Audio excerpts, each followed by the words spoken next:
Halo teman-teman guru, di sini kita akan bedah bareng-bareng salah satu emosi yang paling sulit dihadapi di kelas, yaitu kemarahan. Kita nggak akan cuma ngomongin teori, tapi juga lihat perangkat praktis berbasis riset yang bisa langsung dipakai untuk mengelola emosi dan membangun kelas yang lebih tangguh. Oke, yuk langsung aja kita mulai. Nah, ini dia peta perjalanan kita. Pertama, kita bakal coba pahami dulu kenapa sih kelas itu kadang terasa seperti panci presto. Terus kita lihat efek domino dari kemarahan seorang guru. Nah, setelah itu baru kita masuk ke solusinya. Mulai dari mengupgrade sistem emosi kita sampai jurus darurat yang bisa dipakai saat itu juga. Oke, bagian pertama. Ada satu hal yang penting banget untuk kita akui bersama, merasa kewalahan di kelas itu normal banget. Itu bukan tanda Anda guru yang gagal, sama sekali bukan. Itu adalah realitas dari profesi kita yang memang sangat-sangat menantang. Coba jujur, pernah nggak sih tiba-tiba emosi memuncak di tengah pelajaran? Momen ketika rasanya kesabaran udah di ujung tanduk. Kalau pernah, Anda nggak sendirian. Hampir semua guru pernah mengalaminya. Dan ini jadi titik awal kita untuk cari tahu kenapa ini bisa terjadi. Dan ini loh, bukan cuma perasaan kita aja, datanya beneran ada. Profesi guru itu secara konsisten masuk dalam daftar pekerjaan dengan tingkat stres emosional paling tinggi.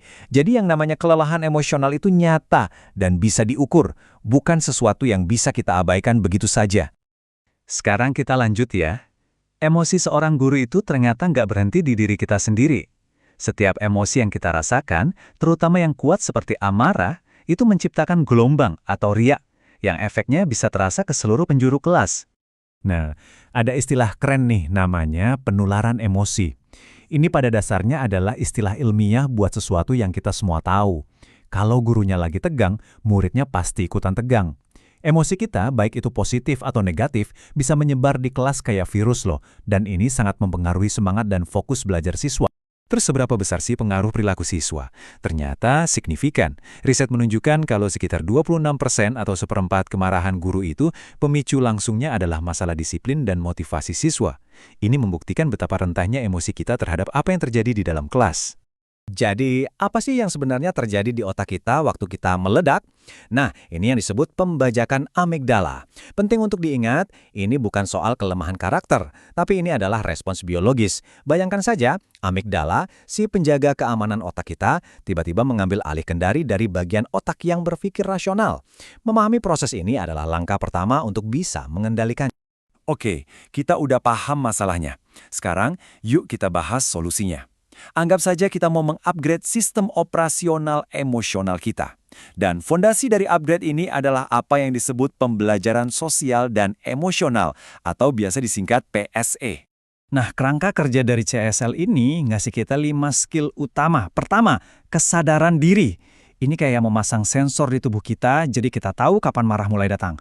Kedua, manajemen diri. Ini kekuatan super untuk jeda sejenak sebelum bereaksi. Ketiga, kesadaran sosial. Ini soal mencoba melihat dari kacamata siswa. Keempat, keterampilan relasi. Ini tentang cara kita berkomunikasi. Dan yang terakhir, pengambilan keputusan bertanggung jawab, biar tindakan kita nggak cuma didasari emosi. Sekarang, kita masuk ke strategi proaktif yang paling ampuh. Ini bukan tentang menahan atau menyembunyikan amarah ya, karena itu cuma bikin capek.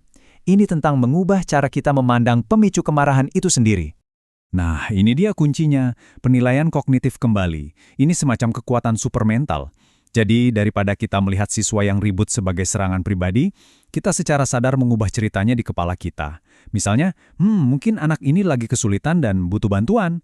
Pergeseran kecil dalam cara kita bercerita ke diri sendiri ini bisa mengubah total respon emosional kita loh. Di sini kelihatan banget bedanya kan, kayak langit dan bumi. Kalau kita pakai penilaian kembali, stres kita turun dan kepercayaan siswa justru tumbuh. Sebaliknya, kalau kita cuma menekan amarah, energi kita terkuras, dan siswa pun jadi bingung dan gak percaya sama kita.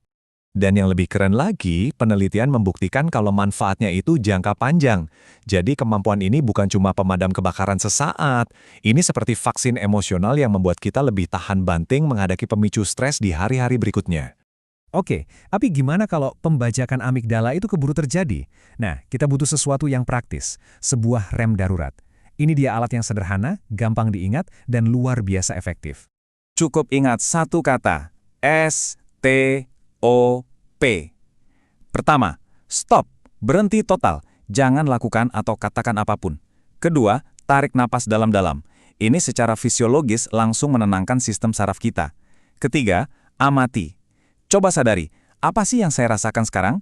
Terakhir, setelah jeda singkat itu, berlanjutkan dengan tindakan yang sudah kita pikirkan, bukan reaksi impulsif. Berbagai alat tadi memang penting banget untuk momen-momen kritis. Tapi, untuk jadi guru yang benar-benar tangguh secara emosional, kita perlu membangun fondasi yang kuat untuk jangka panjang. Yuk, kita lihat pilar-pilarnya. Jadi, apa aja pilar-pilar ini? Pertama, relasi. Ikatan yang positif dengan siswa itu tameng nomor 1 kita melawan stres. Kedua, menjadi model. Ingat, cara kita mengelola emosi adalah pelajaran yang paling membekas bagi siswa. Ketiga, perawatan diri. Ini bukan egois, ini adalah bagian dari profesionalisme kita. Dan terakhir, yang nggak kalah penting, dukungan. Jangan pernah merasa sendirian. Ngobrol dan berbagi dengan sesama guru itu salah satu obat terbaik. Pada akhirnya, semua ini kembali ke tujuan utama kita. Belajar mengelola emosi itu bukan cuma supaya kita sebagai guru bisa bertahan hidup di kelas. Ini adalah syarat utama untuk menciptakan sebuah ekosistem belajar yang aman, di mana setiap siswa merasa nyaman untuk mencoba, berbuat salah, dan akhirnya bertumbuh. Sebagai penutup, saya ingin meninggalkan satu pertanyaan untuk kita renungkan. Setiap hari, sadar atau tidak, emosi kita sedang mengajarkan sesuatu kepada siswa-siswa kita. Pertanyaannya adalah, pelajaran apa yang ingin kita ajarkan kepada mereka hari ini?